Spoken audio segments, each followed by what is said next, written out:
Watching television, watching television. It's Phil's Pop Culture Podcast. Watching television, watching television. A dynamite place to be. Dynamite! Sponsored by Vandelay Industries, importers and exporters of fine latex products since 1992. Watching television. And now, the man who taught Frank Burns how to eat worms, here's your host, Phil Kahn. Hey, I'm coming over. We won't have to talk. Let all the bright lights come out of the box. And thank you, John Meany, wherever you are. I am indeed Phil Kahn, and I welcome you to this edition of Phil's Pop Culture Podcast. I'm truly honored to introduce today's guest, Molly McMaster Morgoslepov. An athlete and fitness fanatic since she was a little girl, Molly had something quite unexpected and frankly incomprehensible happen to her when she was just 23 years old. She was diagnosed with colon cancer. Now, always a doer, Molly has spent the past 20 plus years doing more to raise colorectal cancer awareness than perhaps anyone else on the planet. From inline skating from New York to Colorado, to playing professional ice hockey for 14 teams in the United Hockey League, to creating a 40-foot-long, 4-foot-tall model of a human colon, she's come up with a lot of really cool, out-of-the-box ideas to bring attention to the cause. To mark her 20th cancerversary, she recently wrote a book about her exploits called One Drop of Rain, Creating a Wave of Colon Cancer Awareness. I had the privilege of speaking to Molly recently about her amazing journey as a cancer survivor. Her story is absolutely incredible, and I think you'll find our conversation both poignant and inspiring. Hi, Molly. Thanks so much for being on the program today. Good morning. Thank you so much for having me. Now, what I want to do is take the listeners back to when you were 23 years old. You know, you're the picture of health, an athlete your entire life, a fitness fanatic. But then something completely unexpected happened. Why don't you let the audience know what that was? Well, I was, like you said, I was a young, healthy college student going to school at Colorado State University, and I started having symptoms, blood in my stool, abdominal pain, started losing weight, although I thought, oh, that was great. And, I went to my doctor for quite a while. I saw her over the course of 6 months, and she kept saying, oh, you're constipated, oh, you have irritable bowel syndrome, you're a stressed out college student, you're fine, drink water, everything's good, just keep exercising. And long story short, I was eventually diagnosed with stage 2 colon cancer. I guess this would be an obvious question, but what was your reaction? Was it denial? Was it, gee, it must have been a misdiagnosis? What was your initial reaction?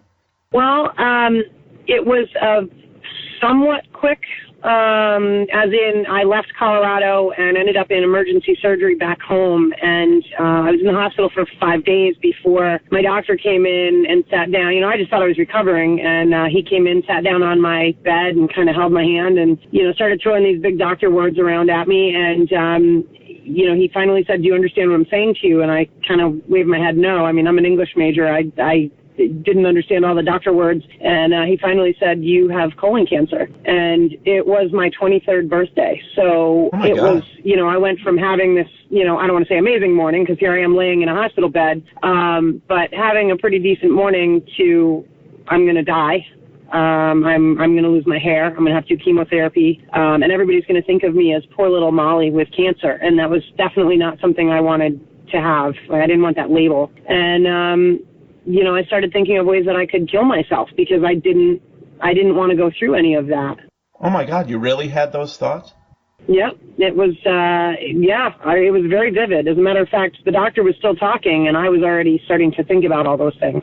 Oh my God. And so young. I mean, I know you've come to find out that it's not uncommon for somebody that young, but at the time I'm sure you're thinking, well, this can't be right. I'm way too young for this. But, yes, but I think anybody who hears the words you have cancer, probably they all say, wait a minute, that's impossible. Nobody thinks it can happen to them. And the unfortunate thing is the numbers are going up, so it's more and more likely. That makes sense. Now, When people get this kind of diagnosis, I ask what your reaction was. I know different people have different ways of coping, and after you got over the initial shock and some of the things you just told me, you decided rather than curl up in a little ball and go away, that you really needed to do something about it. And boy, did you ever. I have a long list of all the really out-of-the-box things you did to not only help you cope, but bring attention to colorectal cancer awareness. Well, it kind of all started because, here I am laying in this hospital bed. My doctor came in, he gave me this news, and then he left. And, I'm laying in bed, and I'm just thinking, I'm feeling very sorry for myself. And my phone rings in the hospital room. I pick it up, and it's my friend calling to say happy birthday. Mm-hmm. And I kind of, he said, what's wrong? You don't sound like you. And I said, well, I just found out I have colon cancer. And he said, oh, that sucks. But then he went on, he said, he was right. It did suck. And then he said, you know what, though? You're Molly. You're going to beat it because you're strong. And while that's not necessarily always going to be the case, you can't just tell somebody they're going to beat it and therefore they will. But his words were perfect for me because at the time I'm laying there, I'm feeling sorry for myself, and I'm thinking everybody's going to think I'm poor little Molly with cancer. And those words kind of, I hung up the phone and I went, okay, I can be poor little Molly with cancer, or I can, be strong and do something to fight back. You didn't want to be the victim, and I can certainly understand that. So in 2000, one of the first things you did was you co-founded the Colon Club, which is still going strong today. Why don't you tell listeners a little bit about that club? That was kind of down the road, actually, from some of the other things that had already happened. Okay. In 2000, it was inline skating, and it became, I decided to inline skate cross country because, I wanted to show people that you don't have to be this, 50-year-old white man, which was kind of the stereotype of colon cancer. So what I wanted was people to look at me, and for the jaws to drop, I wanted them to see my face and remember that face and associate it with colon cancer. And that, because it gets people talking about colon cancer, and getting people talking about it is the first step to getting them screened. So in the summer of 2000, I skated cross country. I went from New York to Colorado, where I'd been going to school when I was diagnosed, or when I was going through all my symptoms, I should say. My mom followed behind me in a giant RV that was donated to us for the summer. We called it the Big Dog, and my mom calls it her idol across America. Yeah. And along the way, I met online. I got an email from a young woman in Little Rock, Arkansas. She said, you don't know me. My name is Amanda. I'm from Little Rock, and I've never met anybody like you before. I was diagnosed when I was 24. And kind of just like that, I found a sister in the fight, if you would. She kind of became, well, like I said, she was like a sister to me. And it was, I don't know, I guess the best part of it was we didn't have to talk about colon cancer. We just got it with each other. So it was like having a friend who already understood. Yeah. So Amanda and I stayed in touch. And, I finished skating cross country at the end of beginning of August of 2000. And all I knew was we had some really good success with, raising awareness, getting the news involved. And I kind of realized that I found what I was good at. I kind of felt like I'd found my calling. And I knew that I may be done skating cross country, but I wasn't done with my crusade, if you will. Indeed. So I ended up... because someone said I couldn't, I ended up running the New York City Marathon for the New York Apple Association to help them kind of spread the message of their cancer-fighting qualities of New York State apples. And, I got to spread my story some more there. And then fast forward, and kind of life was getting back to somewhat normal, and I got another email. I'd still been in touch with Amanda, but I got another email from another woman. She said, hi, you don't know me. My name is Hannah. And I'm Amanda's cousin, and Amanda hasn't told you this, but she's been given 3 months to live. Oh, my God. And so, she asked, would I please come and meet her cousin in person? And she said for her birthday in November, but I didn't wait that long. I think I got that email on a Tuesday night or a Monday night, and I was on a plane Thursday. And I remember meeting Amanda. And, she was at her parents' house. She was very sick. I remember spending the weekend with her. And, we mostly just hung out and sat on the couch. She was not doing much at that point. And I remember at one point she turned to me and she said, Molly, I'm really jealous of all the things you're doing to raise awareness of colon cancer. I wish I could do those things with you. And on the spot, I promised her that I would continue to raise awareness for both of us. The following, it was kind of one of those, like, I don't know that I realized the impact that I was having at the time. Yeah. The following week, she and I were featured on the Today Show with Katie Couric, and Amanda couldn't travel, so she did it from her couch in Little Rock, and I went down to New York and did the interview there. At the end of the interview, Katie Couric asked me, "Hey, would you wait for me in the green room after the show? I'd like to speak with you." And so, of course, who's going to tell Katie Couric no, right? I was like, yes, I'll be happy to wait for you.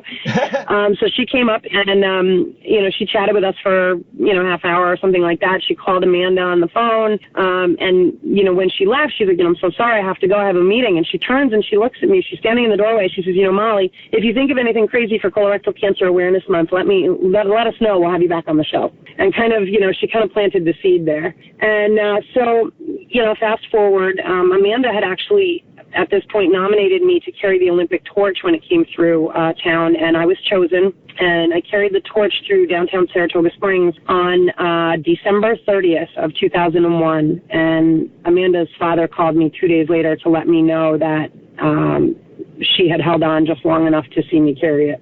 Aww. So it was a very dramatic, it was an awful way to hear about it, but there was kind of some symbolism there too.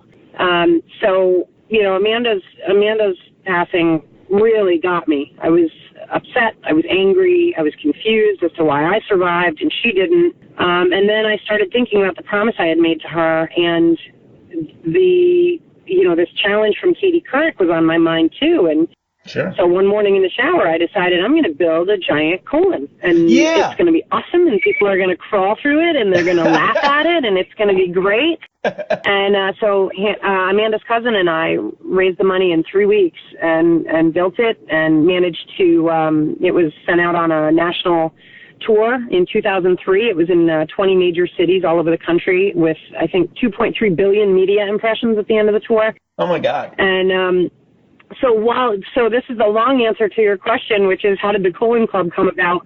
We had been doing all these crazy projects, and we were on tour with the Colossal Colon in, I think it was March of 2003, and Hannah and I decided we needed to start an organization that was specifically there to raise awareness of colorectal cancer in out-of-the-box ways, especially in young people. And that was something that was not being done. And what was great was with this organization, Hannah and I, if we decided we had a crazy project, and man, we had a lot of them, we would just do it. There was no worrying about what sponsors said, or, it was just, we just did it. And it was amazing. Hannah used to say we were like bumblebees because they're not supposed to be able to fly, but somehow they did. It's interesting. That was going to be my next question, is about the Colossal Colon, first of all. If folks haven't seen it, I'm going to show some pictures on this interview, but if you want to go check it out, Google it. It's 40 feet long, 4 foot tall. You crawl through it. It's a replica of a human colon. I was going to say, where did you come up with that idea? But I guess you already answered that question. Yeah. It was, again, how do you get people to talk about a disease that they, it's poop, it's farting. Nobody wants to talk about that stuff. So how do you make it approachable, I guess is a good way to put it. And for me, making things funny makes it approachable. And so, you make this big giant colon and you put it out in front of everybody, and you can't not talk about it. You can't not laugh about it. And, we had it, so for the first month that it was out, I think it was March of 2003, we had it at the Aviation Mall in Glens Falls, New York. And it was awesome. I would go every morning and I would open up my colon store and I would be there and talk to people about colon cancer and explain about colonoscopies and how easy they are and what the symptoms were. And, the reception of it was great. But you also had those people that would come to the edge of the store and they would peep in and they would joke and they would laugh and they would make crude remarks. But I kind of joked around, the joke is on them because they're going to go home to their dinner table that night. They're going to sit down and they're going to talk about what they saw at the mall. And that is the first step to getting somebody screened, is to get them to talk about colon cancer. Then it worked. Right. The last laugh was on them. That's exactly right. Yeah. I was going to say earlier we talked about how you inline skated from New York to Colorado. Speaking of skating, and this is how I found out about your story, I think one of the coolest things you ever did involved hockey. And you played professional hockey, professional men's hockey. You went around and played for many different teams. I think you're one of only 5 women that have played men's professional hockey. And I actually have an autographed hockey card of yours, which I really cherish. But why don't you tell the folks all about your hockey exploits? Well, we had our the Colossal Colon, after it did its national tour, we sent it kind of on the road to various health fairs and things like that. So people could actually rent the Colon and bring it to a health fair or a big, whatever thing they had going on. So it was great. We had that on the road, and I did go speak occasionally. We had our colander, which is the one thing I don't think we've talked about yet. I'll talk about that shortly. Yes. But we had that kind of in process, and we had already done our first one, and we're working on our second one. And I had a little bit of free time, so I took a job working part-time with the Adirondack Frostbite of the United Hockey League, which no longer exists, unfortunately. But and one of the, one night the coach and I were kind of joking around outside of the locker room, and he said, Molly, we should suit you up and put you out on the ice one of these nights, show these boys how it's done. And I was like, haha, very funny, can I get a pair of gloves out of it or something? And he's like, no, absolutely not. But he said, I'll tell you what, if you can convince the UHL commissioner, let's do it. We'll raise some awareness of colon cancer. Cool. And so the commissioner came into town a couple of weeks later. I came armed with stacks and stacks of media and video and photos, and so he could know that he could see that I could skate. Yeah. I was serious. I knew how to raise awareness, and it was a good cause. So I gave the pitch of my life, in this office, and he lets me finish, and I sit down, and he says, Molly, I feel your passion. I see where you're coming from. I think this is a, really neat idea, and I kind of went, wind out of my sails. Yeah. He says, but I don't think you should skate for one team. I don't think you should just skate for the Adirondack Frostbite. I think you should skate for all 14 teams in the United Hockey League through the month of March of 2006. And let's that's really raise awesome. some awareness of colon cancer. It was, and I went, I'm sorry, what? So that's what we did, and it was one of the coolest things I've ever been able to do for the cause. For me personally, I always dreamed of a tryout with the women's Olympic team, and, that never happened. But how cool is it to be able to say, I got to raise awareness of colon cancer and play professional hockey at the same time. And the funny thing was, I would go and practice with these teams throughout the month in the mornings. Most of the teams, some of them were coming in from road trips and things like that the night before. But, they would have me practice with them and kind of get the guys used to me. And I can't tell you how many times these guys were thanking me for what I was doing. Some had family members that were going through colon cancer. One's father had just recently died. And there was even a guy whose sister had died in a car accident. And his message back to me was like, thank you for showing me that you can take something so bad and turn it around into something so good. So it was interesting to see the different levels that this message was getting out there. What better place to put a message of colon cancer than in a hockey arena where people are drinking beer and eating pizza? And people aren't talking about colon cancer. So, how did we educate people there? You had me skating, and everybody wore the blue star of Colorectal Cancer Awareness Month. But how do you hand out a brochure in a hockey arena and get people to take it home and not throw it on the ground? Right. So we came up with the idea for this limited edition Molly McMaster hockey trading card, and some of the teams were not for the picture. We had 2 versions of it. There's a version where I'm actually in hockey stuff. And then there's another one where the photo came from the colander, which, again, I'll talk about in a minute. But I had this photo taken of me where I was posed like Wayne Gretzky's wife, Janet Jones, from years ago. She did a spread for Sports Illustrated. Yeah. And she was wearing hockey skates, hockey socks, red bikini, pigtails, hockey gloves, stick. And it was an awesome photo. So I had that picture taken. We used it for my hockey card. And let me tell you what, the autograph line was 2 hours long in some cities for that card. And we never found one on the ground in any of the arenas. It was totally worth it. It was awesome. Oh, that is awesome. And I'm actually showing it up on the screen right now. And as I said, I cherish the card, and I didn't want to spoil it for the listeners. But yes, you're in an awesome red bikini. But the interesting thing is you can see the scar on your stomach. And that was also part of the reason why you were in the bikini, right? Right. It was all to show you can still wear a bikini after this kind of surgery, but also, show surgical scars. And, on the front of the card, it showed my name, my age at diagnosis, and my hometown. And on the back, it had the signs and symptoms of colon cancer and kind of some, where to go if you have questions about it. So it was really a great awareness-raising tool. Like I said, we never found any of those on the ground, which is exactly what we wanted. Perfect. Now, the photo itself, we're kind of going backwards, but the photo itself isn't, I don't just randomly have my picture taken in a bikini because, why not? It was, while we were on tour with the Colossal Colon back in 2003, we got to Philadelphia, and this woman walked into the tent and introduced herself as Erica. She said she had been diagnosed at the age of 22, stage 4 colon cancer, and my jaw hit the floor. She was beautiful. And so to see this, that was the reaction I wanted people to have when they saw me. And we told her we had just started the Colon Club and we were going to be doing these crazy awareness-raising projects. And she said, geez, we should do a calendar. And we can all pose and show our scars and we can, tell our stories. So that was the moment we decided to do the Colander, a calendar of young people all diagnosed under the age of 50. Yep. And so that is where those photos came from. We brought all these people together. They stayed at my parents' house in upstate New York on Lake George, and they stayed in neighboring houses. And we took their photos and we told their stories. And then when they left after the weekend, we sent them this amazing awareness-raising tool that they could then spread the message in their hometown.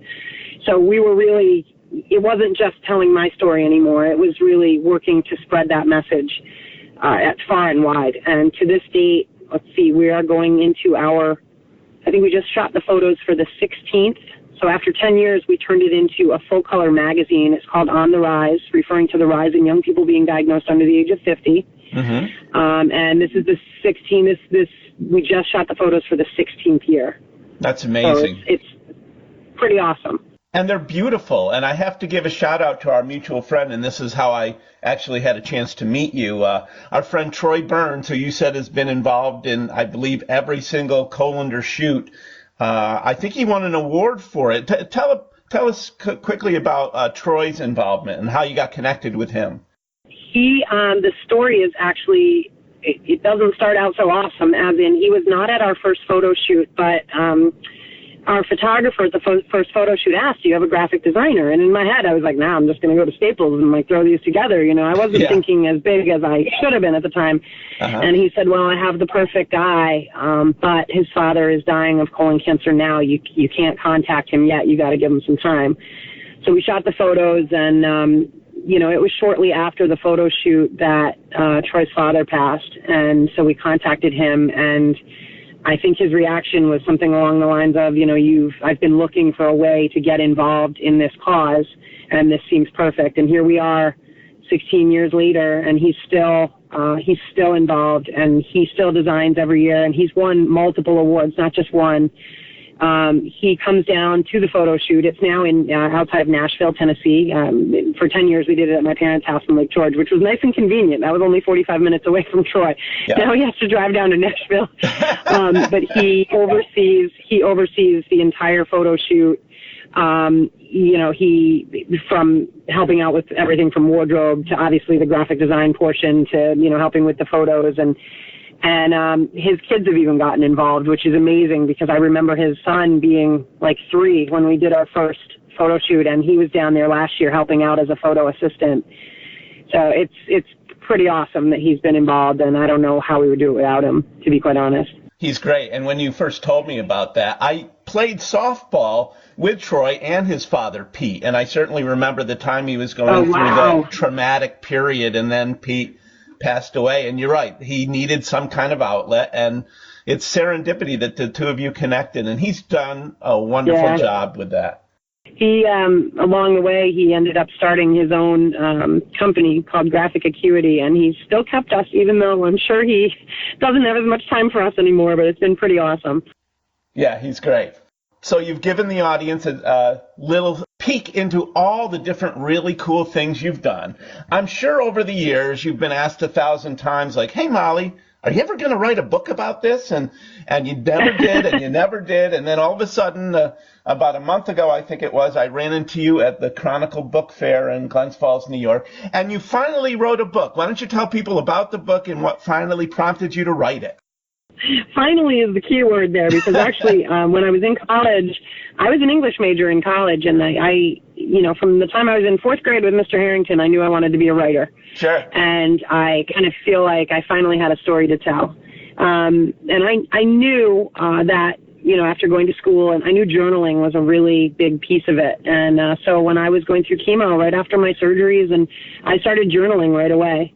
And, over the years, I just kept at it. And my aunt, who's a sci-fi writer, she said, lather, rinse, repeat. And that's what I would do. I would go back in and I would reread and I would tighten it up and reread and tighten it up. And, I think it was probably 15 years ago that the Chronicle asked me, hey, we heard you're writing a book. Would you like to be in the book fair? And I said, I only have 200 pages. I was nowhere near ready. Yeah. And this past year, so not like, I guess it was last summer, I left the photo shoot feeling like, I was coming up on my 20-year colon cancerversary, we call it. Yep. And every year, being on my birthday, every year I feel like I'm going to have a big celebration, and then the closer we get to it, the more I'm like, I'm not going to do anything. And my husband actually asked me, hey, this is a big birthday coming up, 20-year cancerversary. What do you want to do? What do you want to do for it? And I was like, you know what? Hold your roll there. I got this. And I decided that I was going to finish my book as a gift to myself. Cool.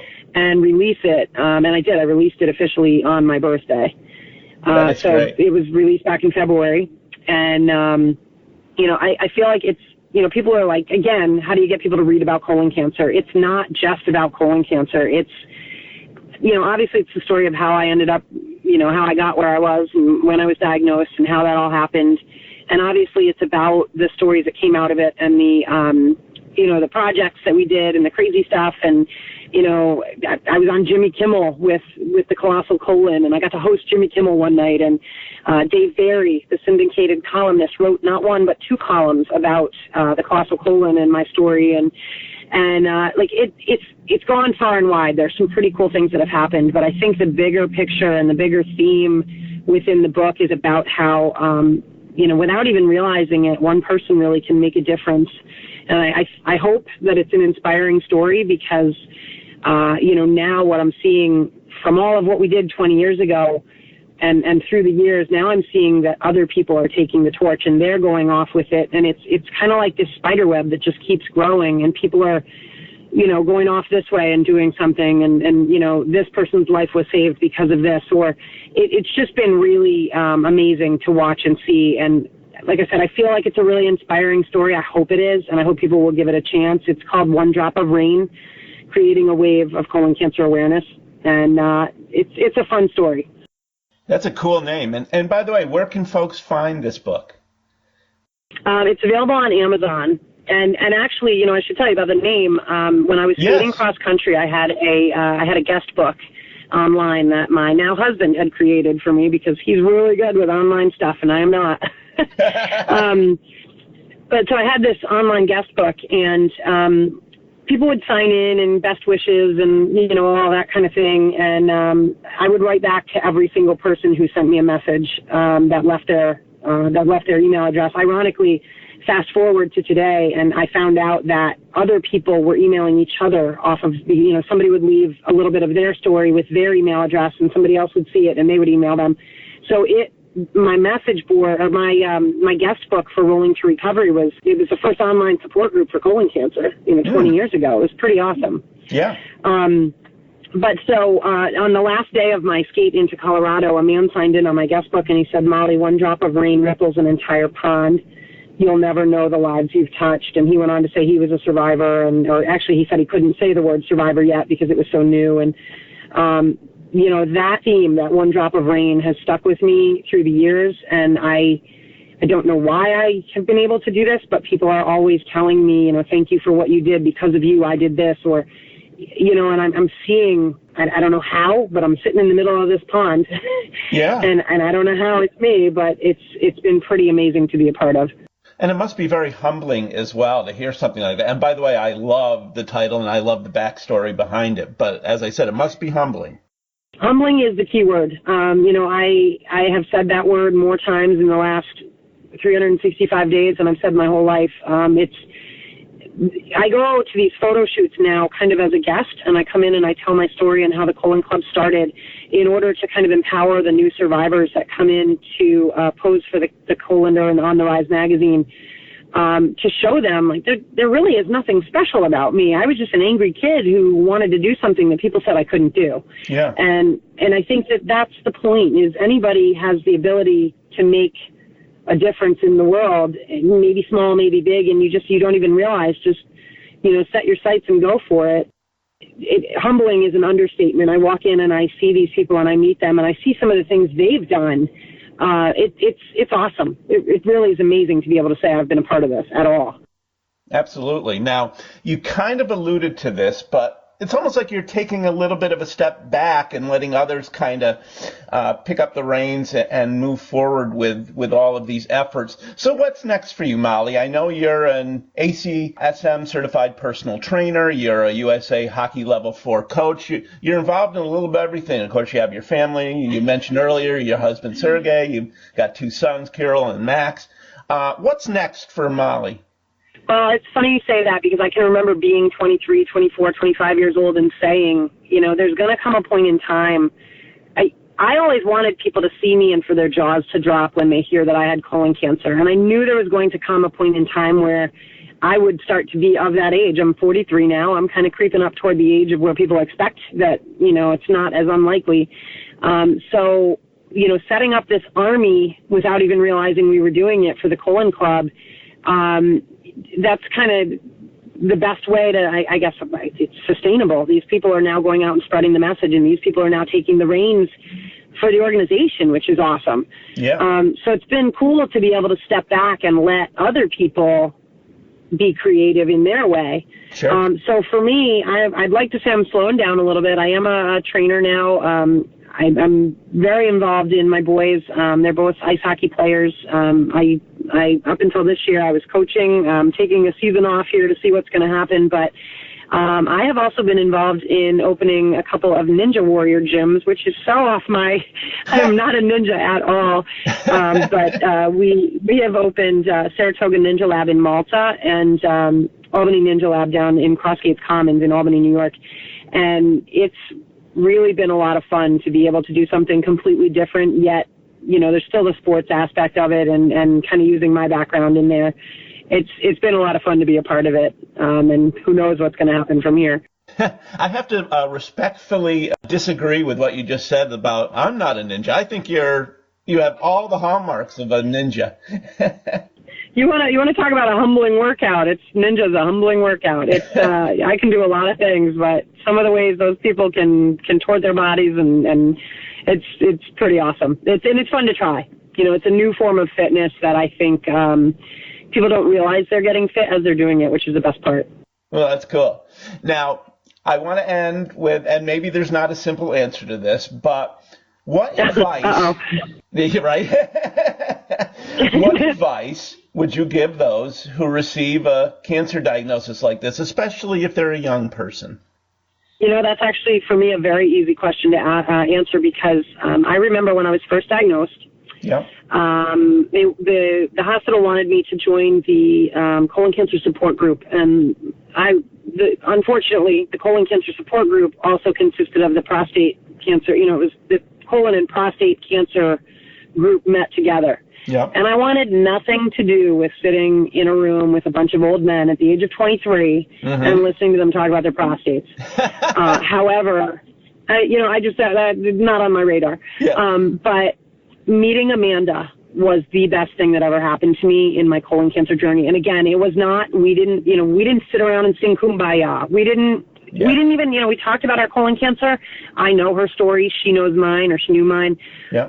But we didn't harp on it. It was just we just got it with each other. And that is with the Colander and the On the Rise magazine.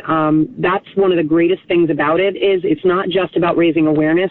We bring these survivors together so they can meet other people like them. And what they're saying now is that they're finding their Amanda. And it's just so awesome to watch that happen because it is it's just so great to know you're not alone. And again, you're not going to connect with everybody, but just finding someone that has been through something similar to what you've been through. And I think this goes to any disease. I think it goes to any issue, I think that it just, knowing you're not alone is such a huge thing. So that would be my one bit of advice. And for someone who is young and diagnosed with colon cancer, the Colon Club, which is the organization that I helped to co-found, that's what we're all about, is people under the age of 50 and connecting them. So go to colonclub.com, and we have a message board there where you can kind of sit back and anonymously read what others are going through, or you can become part of that conversation. You can apply to be a Colander or an On the Rise model. And we can connect. There are other projects going on. We have a fund called the Kimberley Fund, which was started by one of our Colander models to help the kids that lose parents to colon cancer. Wow. So we have a lot of different things going on, and it's a great place to find someone like you. Indeed. You've been cancer-free now. Is it almost 20 years, or you passed the 20-year mark now? This February will be 21, so I'm past the 20-year mark. It's awesome. It is awesome. Oh, and I hope it stays that way forever. Molly, this has been a true pleasure. I've been watching your story since I first heard about it, and I'm like, this lady is really cool. She's done so many cool things. And when I started this podcast, I said, I got to track Molly down, and I have to have her on the show. And no, it's true. And then when we ran into each other at the book fair, I asked, you agreed to be on the show, and I was so happy. This Absolutely. has been very enlightening and a lot of fun chatting with you, and I thank you so much. Thank you so much for having me and for being willing to talk about colons, because not everybody is. Oh, I am. And I did have my colon cancer screening when I was 50, so I'm one of the good ones. Well, That's awesome news. Thank you for doing that. Okay. Well, again, I wish you nothing but the best of luck, Molly, and thanks again for being on the program. Thank you for having me. I'd like to thank today's guest, Molly McMaster Morgoslepov. Molly, you're a true hero and inspiration for all the work you've done over the years to raise awareness of colon cancer. Your drop of rain, well, it's unquestionably caused a tidal wave, rippling out and touching more lives than you'll ever know. I want to congratulate you on your recent 20-year cancerversary. I wish you many, many, many more to come.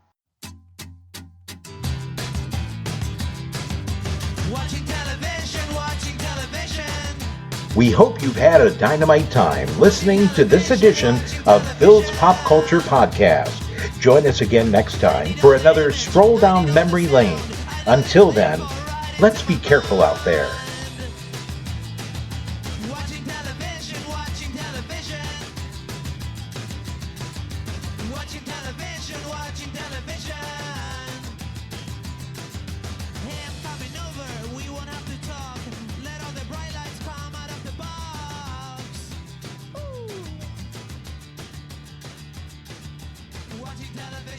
Watching television.